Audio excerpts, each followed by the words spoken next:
Do you remember the grocery items so strange you can't believe anyone actually bought them? In the 1970s, companies sold wild promises in shiny packaging, and shoppers trusted every word. Looking back now, were they really that gullible? Or just caught up in a dream they wanted to believe?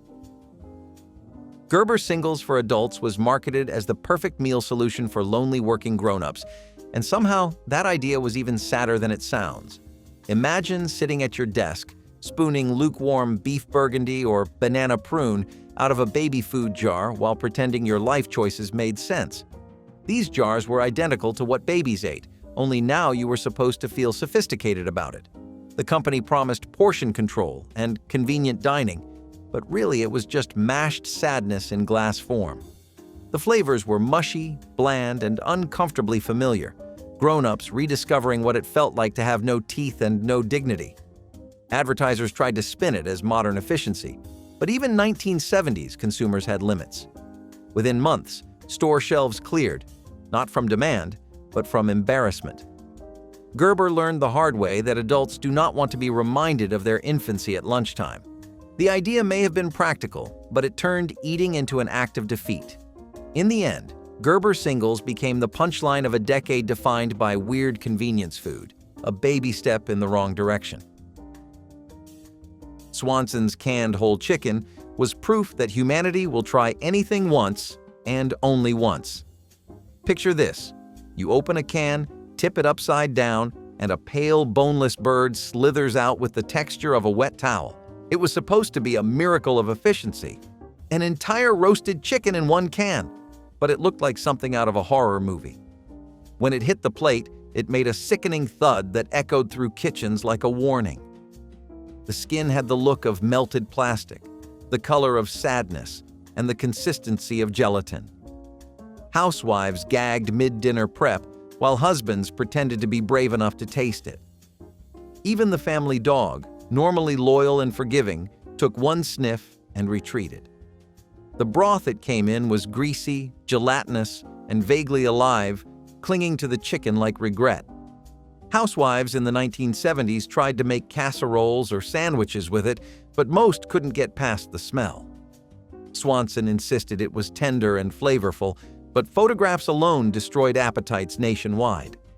It was the kind of food you kept in your pantry only for the end of the world, and even then you might think twice. Opening one wasn't cooking. It was trauma in aluminum form. Somewhere between progress and punishment, this canned bird became the symbol of everything wrong with 1970s convenience dining. Salad in a can was the era's saddest attempt at health food. Lettuce, dressing, and despair sealed tight in tin. Each can promised a fresh, balanced meal that could be stored for months, which should have been the first red flag. Once opened, you were greeted by limp, brownish leaves drowning in vinegar-scented goo. The smell hit first, a sharp metallic tang that made you question your life choices. The dressing had congealed into something resembling glue, and the lettuce was so wilted it practically begged to be buried. Advertisers posed models on picnic blankets holding open cans, pretending to enjoy it. The only thing fresher than the salad was the regret that followed. The tagline was "Salad for busy people," which really meant people who have given up. The taste was like soured dishwater with a hint of aluminum, and yet it was marketed with bright smiles and picnic scenes. It was meant to bring freshness to the shelf-stable revolution, but instead, it buried salad's reputation for an entire generation. Even cats turned their noses up at it. People quickly realized that lettuce, nature's most fragile food, did not belong anywhere near a can opener. In the age of innovation, this one proved that not everything needed to be preserved. Jimmy Dean canned bacon burgers took America's obsession with fast food and combined it with the worst parts of canned meat. The pitch sounded appealing. Burgers ready anytime, anywhere. The reality was a soggy puck of ground beef swimming in fat, sealed up like a crime scene. Opening the can released a smell so foul it could clear an entire kitchen in seconds. The bacon bits, if you could call them that, looked like something scraped off a griddle in defeat. Frying them only made things worse. The grease multiplied like a monster from a horror movie. It was food that hissed back at you when cooked. Each can contained a smell that could strip wallpaper. The bacon was barely identifiable. More mush than meat, more memory than flavor. Yet somehow Jimmy Dean insisted this was a revolution in convenience. People popped open cans expecting a cookout, but what they got was a smell that lingered for days. The 1970s were all about pushing limits, but this went too far. A burger so processed it was practically a science experiment. Opening one felt like betrayal. Eating one felt like punishment. It didn't take long for consumers to realize that no meal worth eating should clang when it hit the plate. Snack pack meat. Pudding might be the most cursed phrase ever printed on a label. In an age obsessed with efficiency, someone decided dessert cups should also double as dinner. The result was a smooth, meat-flavored paste in those same foil-topped tins that once held chocolate and vanilla pudding. The moment the lid peeled back, an unholy smell escaped. Beefy, metallic, and faintly sweet. The texture was worse, a thick gray sludge that clung to the spoon like an insult. Even desperate dieters couldn't stomach more than a bite before surrendering. The marketing photos tried to make it look elegant, but nothing could make beef pudding glamorous. Flavors like beef gravy delight and chicken spread haunted grocery aisles for a short but horrifying season. People didn't know whether to eat it warm, cold, or throw it out immediately. The idea was protein on the go, but the experience was regret in every spoonful. Texture-wise, it sat somewhere between cat food and wet cement. It was marketed toward busy homemakers and bachelors, which should have been a warning in itself. By the time the first batch expired, even dogs were saying no. Snack pack meat pudding was an invention that asked, "What if dinner didn't have to be chewed?" and answered, "Because it absolutely should." Jell-O savory flavors were the culinary equivalent of a dare. Celery, tomato, and mixed vegetable, words that should never be followed by gelatin dessert. In the 1970s, homemakers were told to mold everything, so Jell-O thought, why not salad? The result was wobbly towers of confusion served proudly at luncheons. Each bite felt like betrayal. Cold, rubbery vegetables suspended in sweet goo. The tomato flavor tasted like spaghetti sauce that lost its will to live, while the celery one just crunched wrong. People tried to convince themselves it was classy, cutting into it with forced smiles as children watched in horror. Even the family cat refused samples. The flavor was as bad as it sounds. Imagine slurping a cold tomato soup that fights back. Even worse, these mixes were often paired with tuna, olives, or boiled eggs suspended like fossils in lime slime. Magazine ads called them innovative. Dinner guests called them a cry for help. Every bite was a journey through texture and poor judgment. Jell-O proved that not all foods should jiggle, and certainly not ones that tasted like vegetables and regret. Tang breakfast cereal was what happened when someone took the phrase "part of a complete breakfast" far too literally. The famous orange drink powder got a crunchy upgrade because apparently drinking it wasn't enough. It came in small, sugary nuggets that promised the flavor of sunshine and delivered the taste of battery acid. The first crunch was shocking, sharp citrus with a metallic aftertaste that burned like orange cleaner. Within seconds, the cereal disintegrated into orange foam, turning milk into a radioactive sludge. Kids dared each other to finish a bowl, while parents quietly questioned humanity's progress. Even Tang's creators pretended it never happened. Pouring milk over it turned breakfast into a chemical experiment. The milk fizzed, the cereal melted, and nothing about it felt safe. Kids were curious once, parents never twice. NASA may have used Tang in space, but this version belonged in the trash. It was sweet, sour, and somehow both dry and sticky. The only thing this cereal fueled was regret. Tang tried to conquer breakfast twice, once as a drink, once as a disaster, and both times it left a bad taste in history. Libby's canned macaroni and cheese was everything wrong with the 1970s obsession with shelf-stable food. Open the can, and out slid a gelatinous orange blob that looked more like melted crayons than comfort food. It wobbled. It sloshed. It dared you to call it dinner. Steam rose from it like something being freed from a tomb. The cheese sauce was thick enough to patch drywall, and the noodles disintegrated on contact. Even the label warned to heat thoroughly, as if Libby's knew it was dangerous to eat cold. The only thing cheesier than the product was the marketing that called it homestyle. The noodles were limp, the sauce was sour, and the smell could ruin your appetite for a week.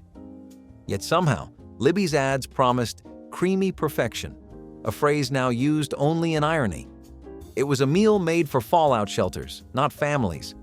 Parents bought it once, kids refused to eat it twice, and soon it vanished into canned food infamy. Today, it serves as a cautionary tale. Just because you can it, doesn't mean you should.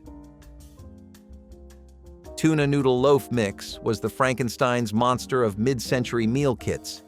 Inside the box was powdered sauce, dried noodles, and a mysterious gelatin binder that turned dinner into a wiggling block of horror.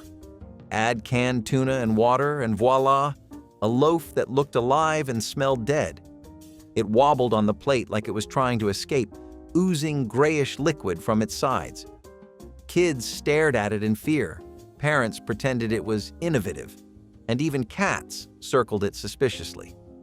Some households gave up halfway and called it soup instead. It still wasn't edible. The gelatin made it both dry and wet at the same time, a texture only nightmares could describe. It jiggled when it shouldn't have, squeaked when sliced, and somehow managed to taste both fishy and flavorless. Families across America tried to eat it politely, but even the dog walked away. The company behind it called it a wholesome family dinner. History called it culinary trauma. The 1970s produced many bad ideas, but this one defied physics, taste, and mercy. Tuna noodle loaf mix was proof that some foods should remain mysteries. Ham and lima beans in a can was the ultimate punishment meal, a Depression-era relic revived by people who should have known better. Reheated, it smelled like defeat. Cold, it looked like camouflage. Inside every can were pale lima beans drowning in greasy pink sludge, clinging to chunks of salty ham that dissolved on contact. It looked like something that should be studied, not eaten. The texture shifted between mush and grit, making each bite feel like a dare. Housewives in the 1970s bought it once, thinking it might save dinner, then buried the rest of the cans in shame. Even soldiers who ate field rations called it cruel. It was supposed to be hearty comfort food, but it was more like a test of endurance. Even people who grew up poor swore they'd rather go hungry than face another can. Advertisers pitched it as a taste of tradition, which was technically true, if that tradition was suffering. Every bite tasted like the past refusing to die. Ham and lima beans became a symbol of culinary regression, proving that nostalgia can sometimes be a terrible idea. Space food sticks were supposed to make you feel like an astronaut, but most people felt more like hostages to bad taste. Marketed as the food of the future, these chewy, tube-shaped snacks promised energy, convenience, and space-age nutrition. In reality, they were rubbery chocolate glue wrapped in foil, sticking to your teeth and your soul in equal measure. The packaging screamed adventure, but the flavor whispered punishment. They were dense enough to survive re-entry, yet fragile enough to crumble into brown dust if left in the sun. Parents kept buying them because kids loved the NASA tie-in, not because anyone actually wanted to eat them. It was the only snack that could make both astronauts and children question their life choices. They came in flavors like caramel, peanut butter, and chocolate, though none resembled anything found on Earth. Kids begged their parents for them, imagining themselves floating in zero gravity, only to realize astronauts probably ate better than this. The ads showed smiling families pretending this was adventure food, but in every kitchen, the reaction was the same: confusion, then regret. The texture was somewhere between an eraser and a protein bar that lost its will to live. They disappeared by the 1980s, only to return decades later as a nostalgia novelty. Because apparently, even bad memories can make money if you wrap them in silver. Dieter's Shimmer gelatin drink was a miracle of marketing and a nightmare of taste. It promised to replace entire meals with a sparkling, jiggling liquid delight, words that should never describe food. The bottle shimmered like glitter in suspension, as if you were about to drink a lava lamp. It was made from sweetened gelatin water, blended with artificial fruit flavors so intense they made your tongue tingle. When you shook the bottle, it sparkled under the light, mesmerizing, until you remembered you had to drink it. The consistency clung to your throat like slime, sliding down slowly as if reconsidering the journey. Early testers described it as sparkly regret in a bottle. Yet somehow it was marketed as glamorous, the disco drink for dieters. The texture was somewhere between cough syrup and melted Jell-O, and the aftertaste stayed for hours. Dieters hoped it would help them feel glamorous while losing weight, but it mostly made them question their life choices. The company boasted that it was the future of nutrition, which might have been true in a dystopian sense. Even the label couldn't decide whether to promise health or fashion, as if a disco ball and a diet book had a baby. Shimmer proved that the 1970s could sell anything, as long as it sparkled. Diet shakes in paint can-style tins were the height of scientific dieting, and the bottom of human appetite. These oversized metal cans promised controlled calories and perfect figures, as long as you could choke down what was inside. The shakes were sold in flavors like chocolate, vanilla, and tropical, though they all tasted like sweet rust. The powder stuck to everything: blenders, spoons, your throat, and the metallic smell never left the kitchen. Opening one felt like prying into an industrial accident. The scoop inside was always buried, forcing you to dig through clouds of powder that coated your arms like chalk. Mixing it with milk turned the liquid gray, not brown, and somehow made it thicker than cement. The aftertaste lingered like a chemical warning. You weren't just dieting. You were participating in a science experiment gone wrong. Companies called them complete meal solutions, but most people needed a real meal just to recover from the experience. Advertisements showed glamorous models holding giant tins like trophies, as if suffering were chic. In the end, the only weight most people lost was their patience. Those cans promised control, but they mostly delivered a reminder: food should never taste like aluminum ambition. Aspen soda was Pepsi's short-lived attempt to make apple-flavored cola a thing. It wasn't. Launched with sleek ads about crisp refreshment and alpine freshness, Aspen tasted more like melted Jolly Ranchers mixed with cough syrup. It hit your nose first, a chemical apple aroma that made your eyes water. Then came the taste, sugary, medicinal, and strangely spicy, like someone liquefied a candle. Even the carbonation felt wrong, too sharp, like it was trying to fight its own flavor. Pepsi insisted it was light and refreshing, but every sip burned like mouthwash gone rogue. Fans of apple juice were furious, and cola drinkers felt betrayed. It was a soda with no audience, existing in a flavor purgatory. People wanted the tang of cider or the sweetness of juice, but Aspen gave them regret in a can. It was marketed as the next great American flavor, and instead became the next great clearance item. Pepsi quietly killed it after realizing that no one, not even desperate teenagers, wanted apple soda with a cola afterburn. It remains a fizzy legend, proof that even the biggest companies can take a fall from the mountain. Heinz colored ketchup experiments were decades ahead of their time, and not in a good way. Before the neon green and purple nightmares of the 1990s, Heinz tried out orange, mustard yellow, and pea soup green ketchup in the 1970s, and traumatized shoppers instantly. Families opened bottles expecting fun, but ended up staring into something that looked like craft paint. Even restaurant owners refused to serve it, saying customers thought it looked spoiled. Kids dared each other to eat it, but the sight alone ruined the appetite. Heinz's research department reportedly called it a visual breakthrough, which just made it sound worse. The taste was the same, but the color destroyed the illusion of food. Red ketchup says comfort. Green ketchup says science experiment. Heinz insisted it was a playful twist for kids, but even children rejected it on sight.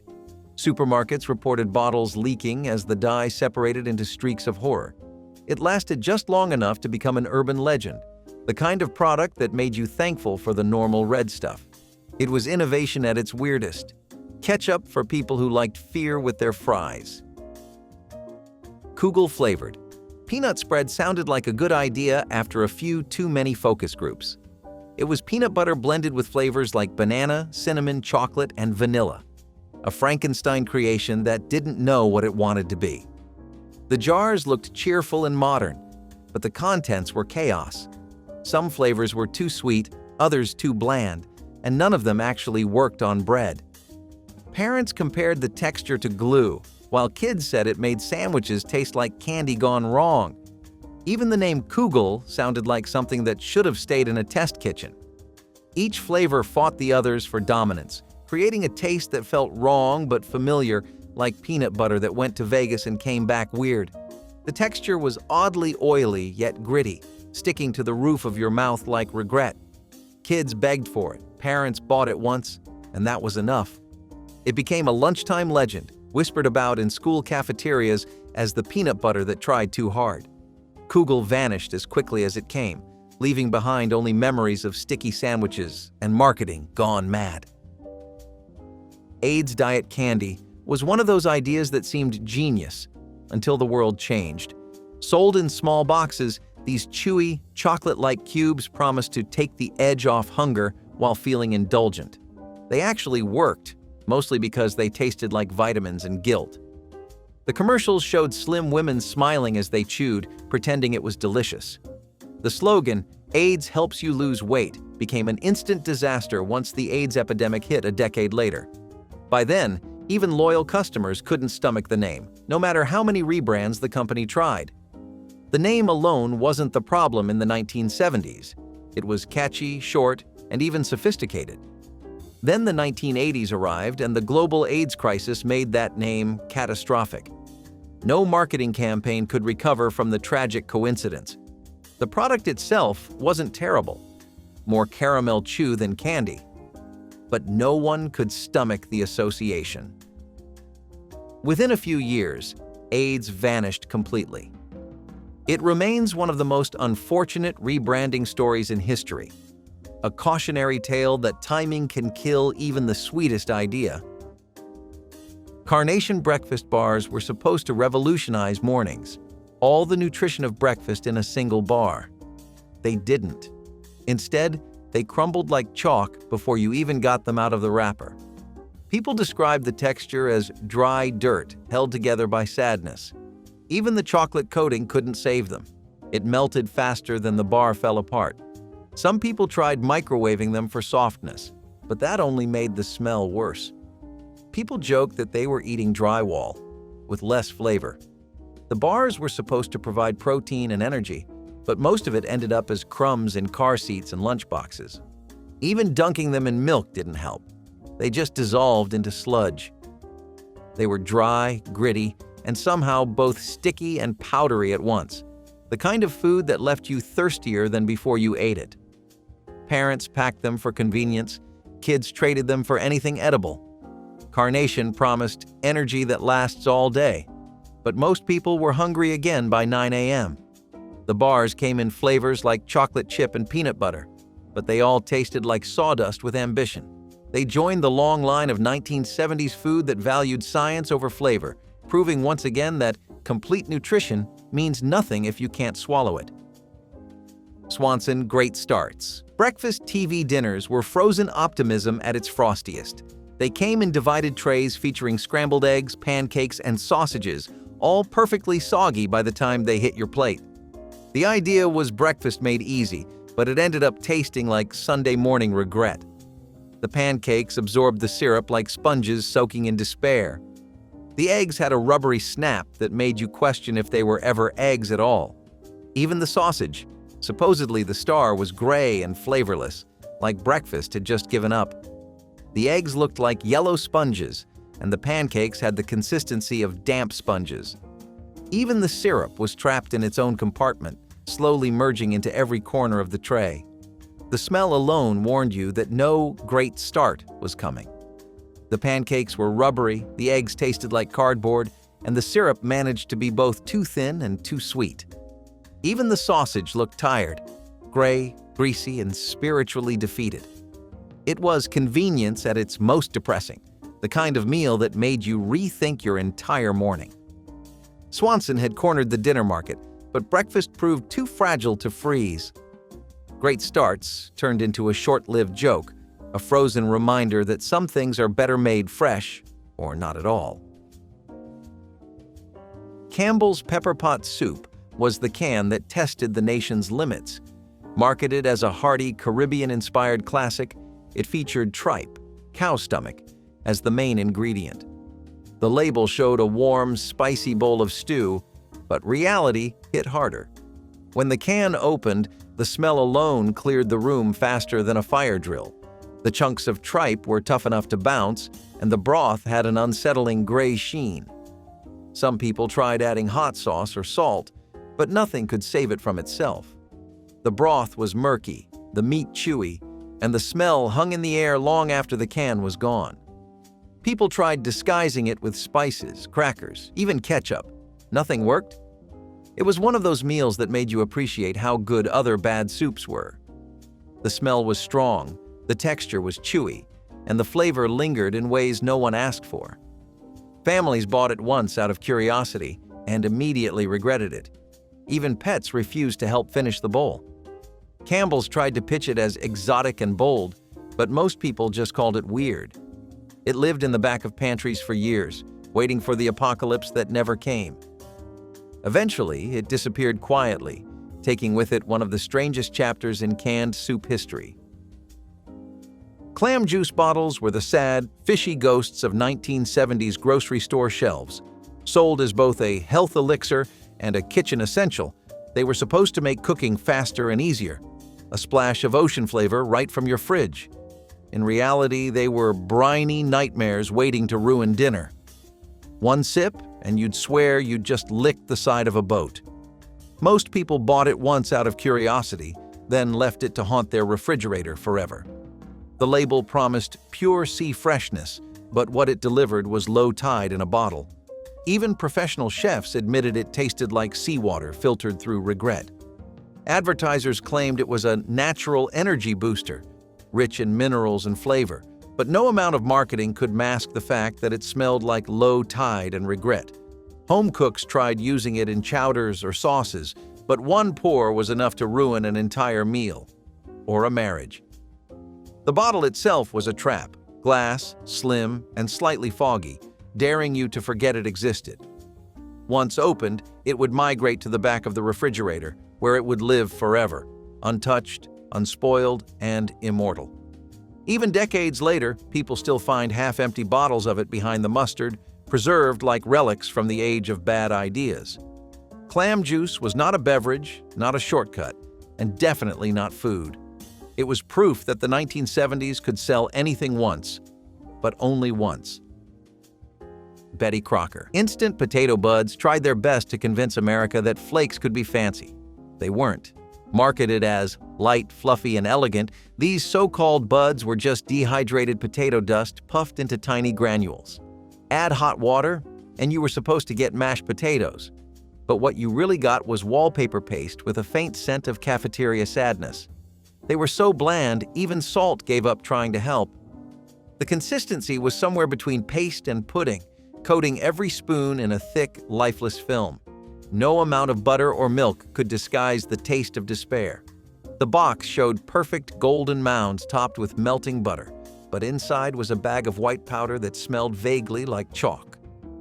Housewives felt cheated, kids cried, and even dogs hesitated to finish a plate.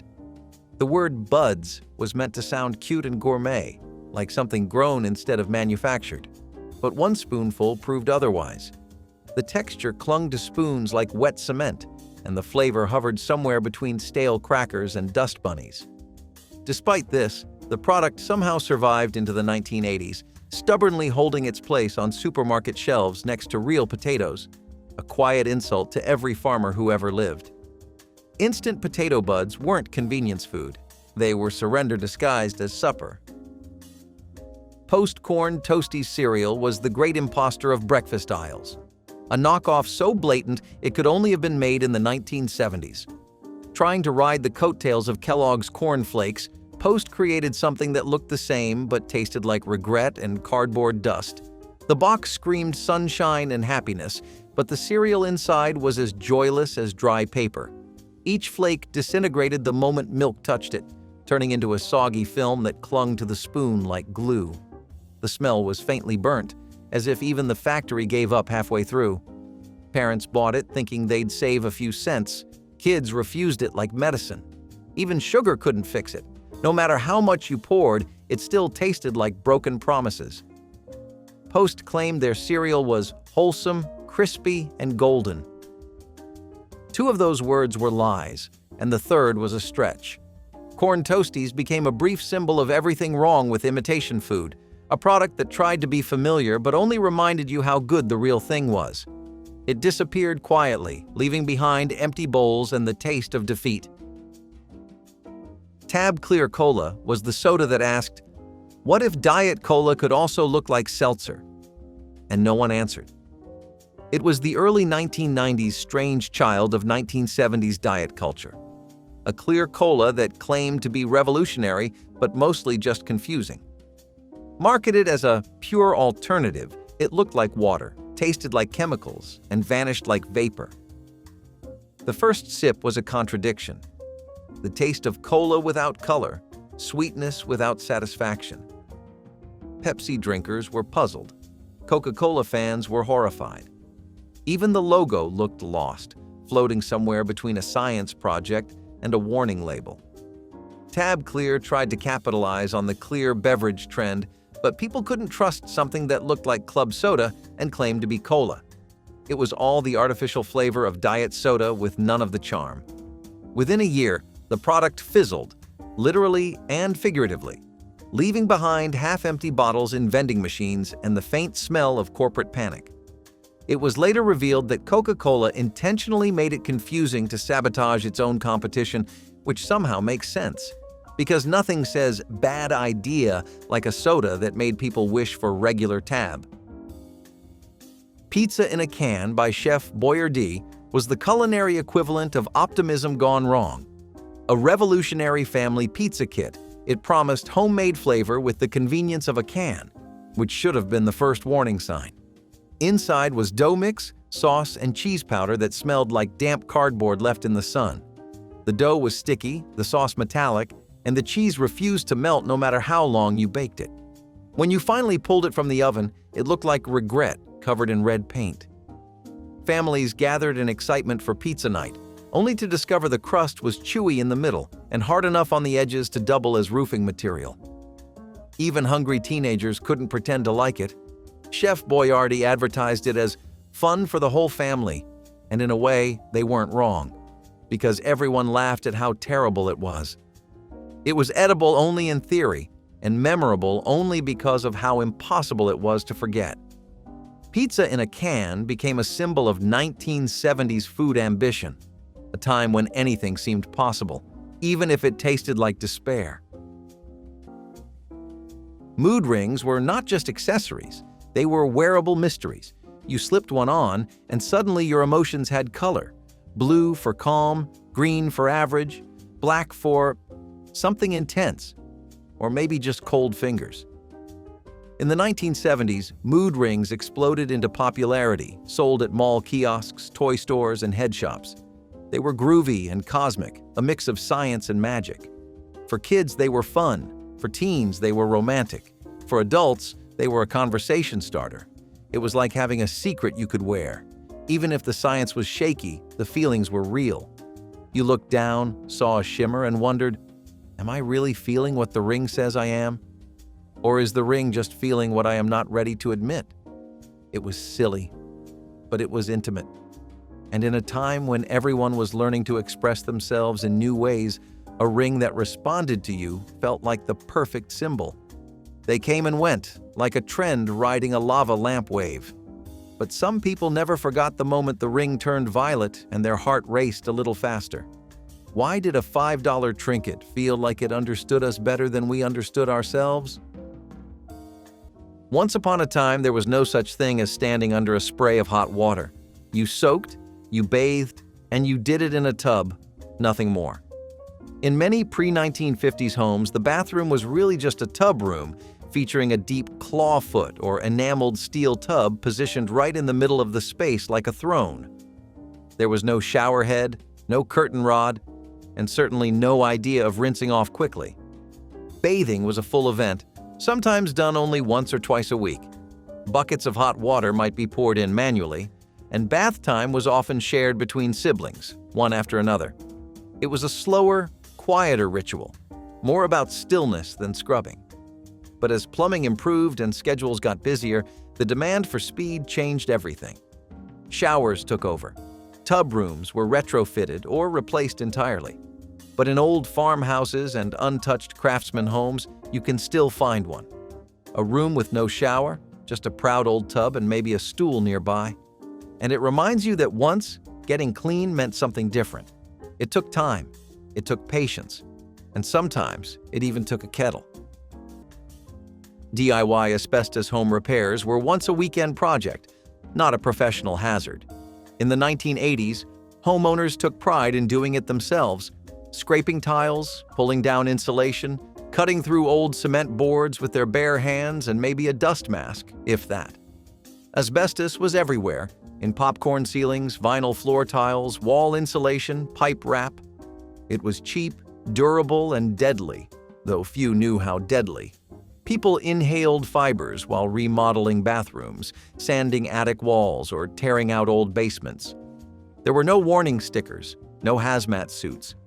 You might remember helping your parents renovate, the air cloudy with dust and the room echoing with the sound of tools. What you could not see were the microscopic particles entering your lungs. Decades later, asbestos exposure was linked to serious illnesses like mesothelioma and lung cancer. Today, it is illegal in many building materials, and removal requires certified professionals and safety protocols. But back then, it was just part of fixing up the house. The risks were invisible, the consequences delayed. And as much as the air inside homes was quietly dangerous, people also put themselves at risk under the sun, slathered in baby oil and chasing the perfect tan. Few inventions summed up the future like the TV dinner, a full meal sealed in an aluminum tray, ready to heat and eat. But early versions came wrapped in plastic lids that didn't always agree with the oven. Families popped them in, waiting for the magic of modern dining, only to find bubbling metal and melted mess. The smell was unmistakable, half roast beef, half burning spaceship. It was the smell of optimism gone slightly wrong, a scent that mixed the thrill of progress with the sting of regret. Yet families laughed it off, wiping soot from their casseroles and calling it new technology. Manufacturers insisted this was a modern miracle, and it was if your miracle involved smoke alarms. Still, America adored the convenience. Dinner could now be eaten in front of the television. No dishes required, no effort wasted. TV dinners made homes feel futuristic, at least until the aluminum caught fire. They were the perfect symbol of the 1950s dream: speed over sense, novelty over nutrition. Even with the occasional flare-up, families kept buying them, convinced that progress was worth a few scorched ovens. It felt glamorous the moment you saw it. A tub built directly into the floor, surrounded by shag carpet, wall mirrors, and maybe a velvet step stool for good measure. Sunken bathtubs were the luxury trend of the 1970s, equal parts spa and movie set. You did not climb into them. You descended. And once inside, you could stretch out under low lighting and pretend you were in a Hollywood dream. But reality hit fast. These tubs were a pain to clean. They collected dust and mildew in every corner. Getting out was a full-body challenge, and one slip on a damp floor could turn elegance into an emergency. As trends changed and safety took priority, the sunken tub quietly faded from new builds. But remnants remain in homes that have not been updated since the disco era. There is something oddly romantic about seeing one today, even if it no longer works. A quiet echo of a time when style mattered more than function, when even a bath could be an experience. And while few people would install one now, they still capture a strange kind of magic. A reminder that once, your tub was not just a necessity, It was a destination. Drinking and floating on rivers without life jackets was summer at its most carefree and most dangerous. You grabbed a giant black inner tube, packed a cooler full of beer, and drifted with your friends down slow-moving waters for hours. No one wore a life jacket, most could barely swim, but it was never about safety. It was about the sun, the music, and the freedom to float with no responsibilities. Some tied their tubes together. Others threw a rope to a canoe hauling more drinks. The river became a party, and the risks were part of the fun. You might remember falling out and laughing, feet searching for the rocky bottom, arms flailing before someone pulled you back in. Today, alcohol use while floating or boating is strictly monitored. Life jackets are required for anyone under a certain age in most states, and adults can face citations, or worse, for ignoring safety laws. But in the 1980s, there was no lecture, no patrol, just a lazy current and a long afternoon. And while the river taught you how to stay afloat, the classroom taught something entirely different, often with a wooden paddle. Before wearable tech, there were wearable toxins. Radioactive bracelets swept through the 1950s wellness scene, claiming to boost energy, ease pain, and stimulate the blood. They were often sold in pharmacies and department stores, tucked between aspirin and perfume. Made with trace amounts of radium, the same element once used in luminous watch dials, these trinkets shimmered faintly in the dark.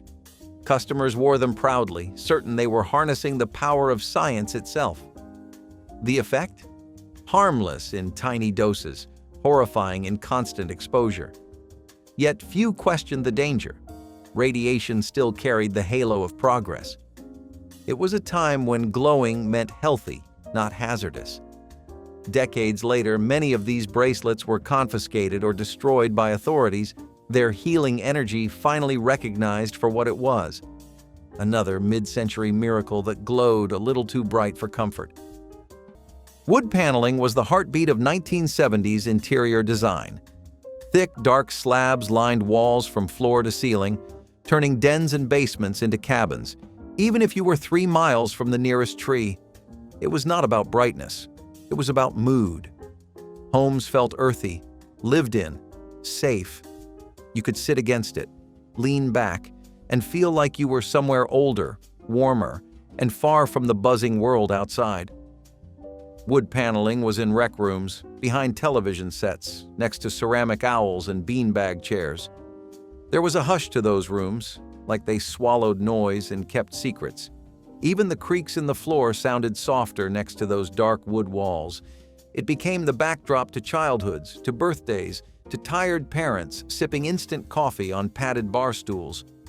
Over time, people painted over it, ripped it down, called it outdated. But the feeling stayed, the nostalgia, the smell, that unique acoustics of a room where every wall softened the sound. It was not fancy, it was not minimalist, but it was home. Why did we trade such warmth for blank walls and cold white light? It started as a presidential preference, and before long, it took over the country's bathrooms. When First Lady Mamie Eisenhower made her love of pink public, homeowners everywhere followed suit. Entire bathrooms were swallowed in shades of rose, blush, salmon, and bubblegum. From floor tile to wall tile, sinks, bathtubs, even toilets, pink was not just accepted, it was expected.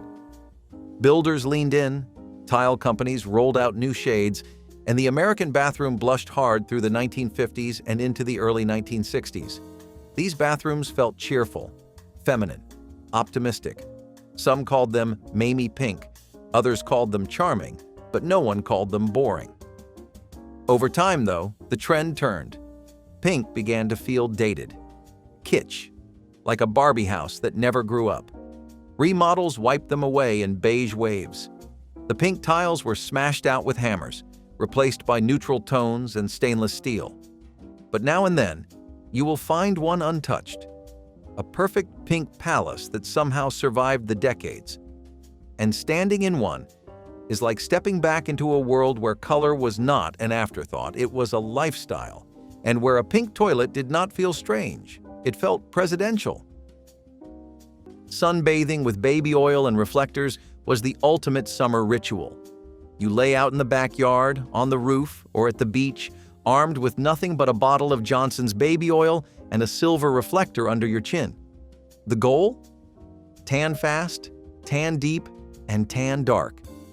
The shine from the oil made your skin sizzle, and the reflector bounced rays straight into your face like a heat lamp. Everyone did it.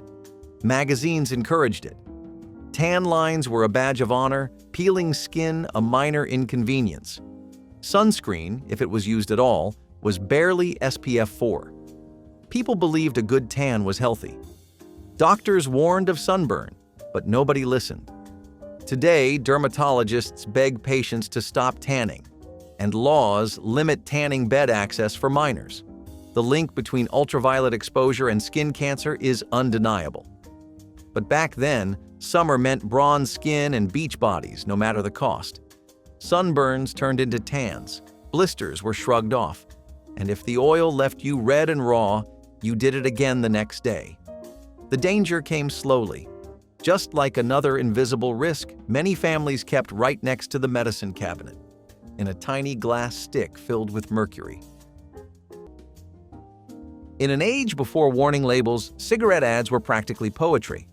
The healthy smoking trend reached its most absurd form with vitamin-infused cigarettes, designed to soothe guilt while feeding addiction. Companies added vitamins A and D into the tobacco blend, marketing them as energizing and doctor-approved. The logic? If vitamins were good for you and cigarettes calmed your nerves, why not combine them? It was the ultimate contradiction in a pack.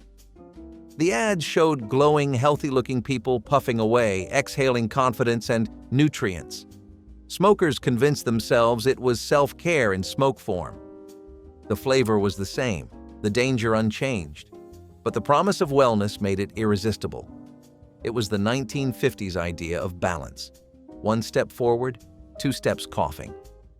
By the end of the decade, the gimmick fizzled out, but not before proving how far marketers would go to make poison sound like progress.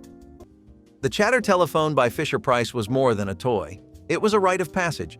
Long before smartphones and screen time, toddlers dragged this smiling, wide-eyed friend behind them like a badge of growing up. It clacked as it rolled, its rotary dial spinning with every giggle and grab. Children pretended to make calls, mimicking parents with absolute seriousness, pressing plastic receivers to their ears and speaking into the world. It was not electronic.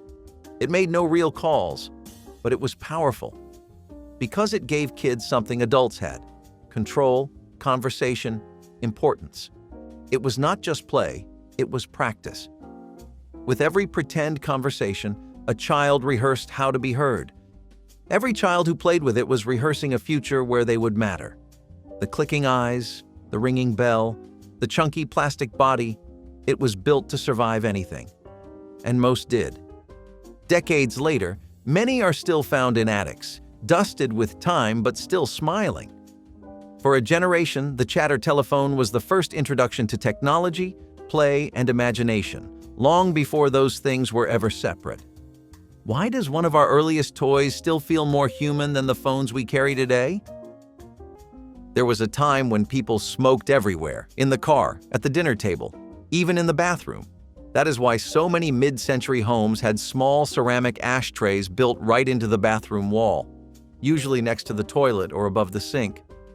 They matched the tile, often set in pastel pink, mint, or baby blue, and they were not there by accident. The bathroom was one of the last quiet places in the house, and for many adults, it was a place to take a moment and take a puff.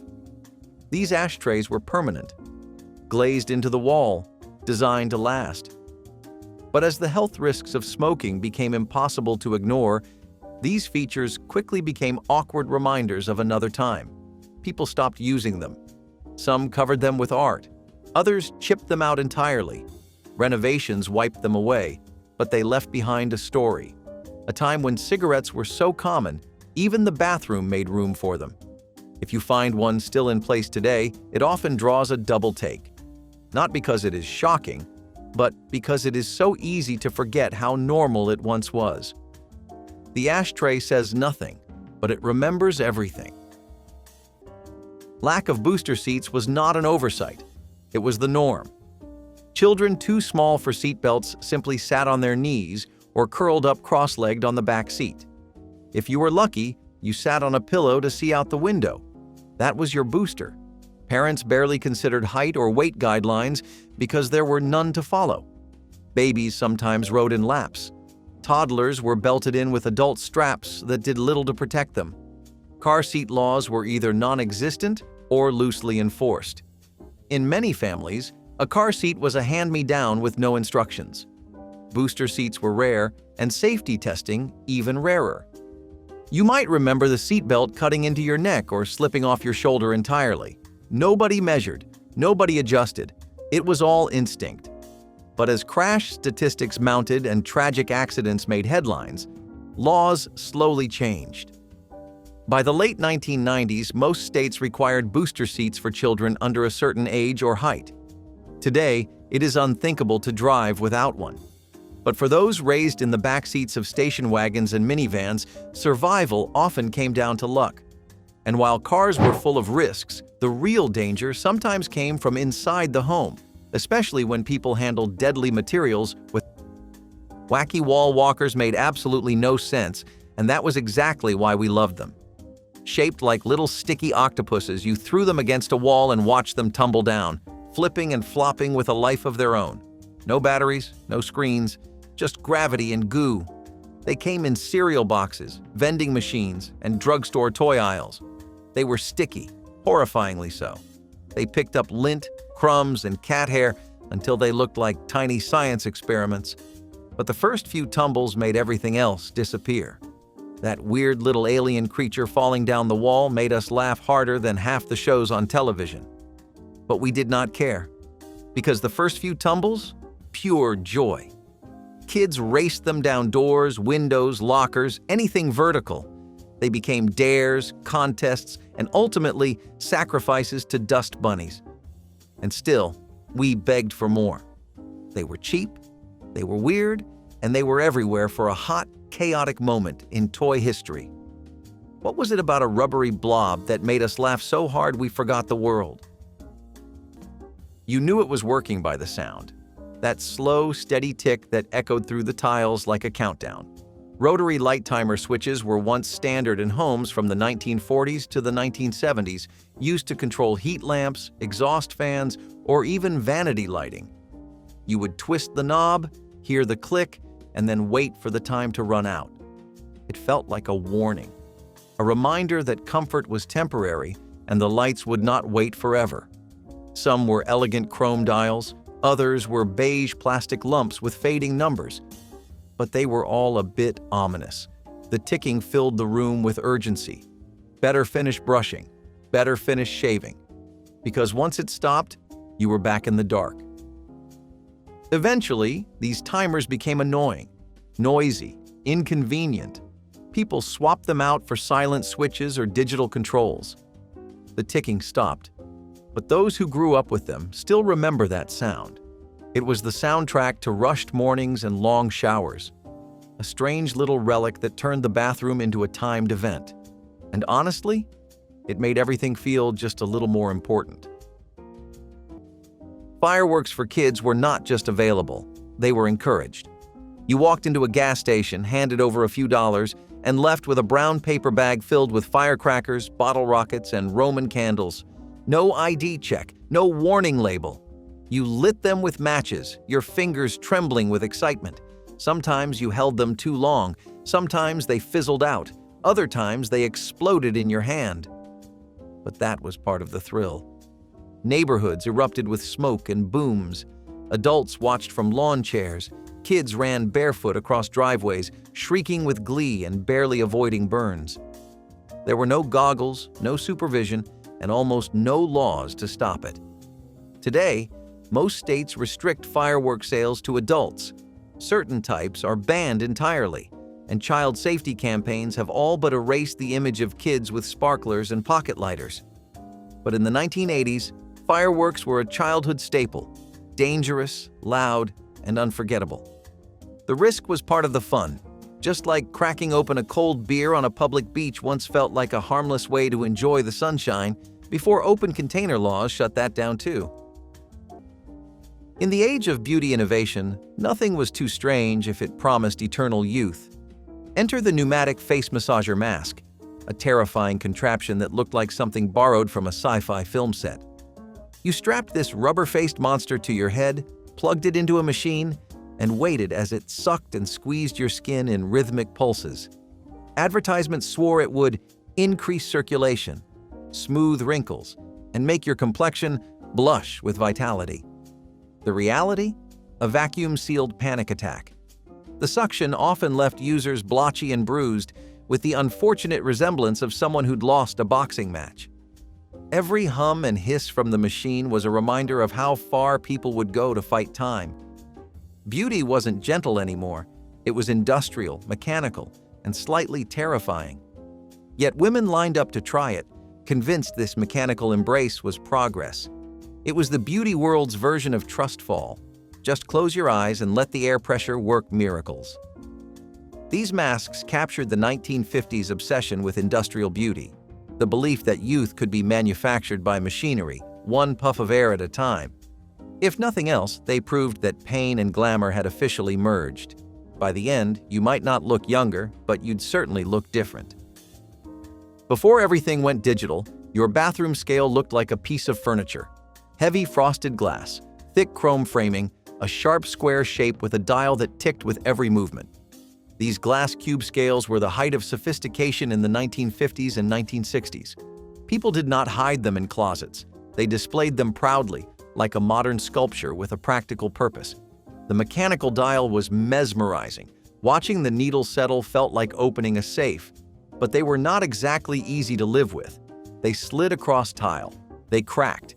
And once digital scales arrived, their bulky, high-maintenance cousins quickly fell out of favor.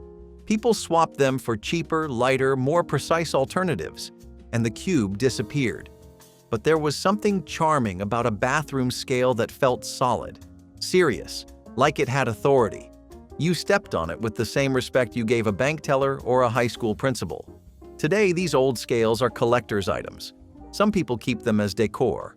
Others try to get them working again, just to relive the satisfying click of a well-built machine. They may not sync to your phone, but they never needed to. They already had weight. CB radios were more than trucker toys. They were a direct line into an unseen world. In the 1970s, everyone wanted one. From long-haul drivers to suburban teens, the airwaves buzzed with chatter, codes, and nicknames. It was the internet before the internet, except it smelled like motor oil and lived in glove compartments. Citizens band radios turned anyone into a voice on the road, a personality on the move. You had a handle, not a name. You learned to say Breaker 19 and ask for a 1020. It was cryptic, cool, and weirdly intimate. There was magic in being anonymous, but still known. On those scratchy frequencies, your words mattered more than your face. For kids, it felt like being part of a secret club. For parents, it was safety and social life combined. The CB craze went nationwide, fueled by trucker movies, novelty songs, and a hunger for connection. People shared recipes, gave weather reports, even fell in love. And then, as suddenly as it came, it faded. Static returned, antennas came down. But ask anyone who ever had one, and they remember. The hum, the jargon, the thrill of being heard by a stranger miles away. Why did we stop talking when it was finally so easy to listen? Leaving kids alone in the car while shopping was as routine as carrying a grocery list. Parents would crack the windows, hand you a book or a juice box, and lock the doors. Then they would disappear into the store, sometimes for 5 minutes, sometimes much longer. You sat in the front seat, pressed buttons, turned knobs, maybe climbed into the back. If you were lucky, the radio stayed on. If you were younger, you played pretend. The car smelled like old vinyl and the warmth of the sun. Sometimes it got too hot. Sometimes you cracked the window a little more, but nobody panicked. Nobody called the police.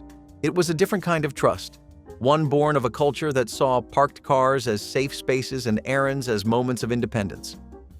Today, leaving a child alone in a vehicle, even for a moment, is considered dangerous and illegal in many states. Amber alerts and heartbreaking headlines have changed the law and the conversation. What was once ordinary now feels like neglect. But for kids of the 1980s, it was a chance to wait, watch, and grow up a little. And if sitting alone in a hot car seems reckless today, just wait until you hear what passed for child car safety back then.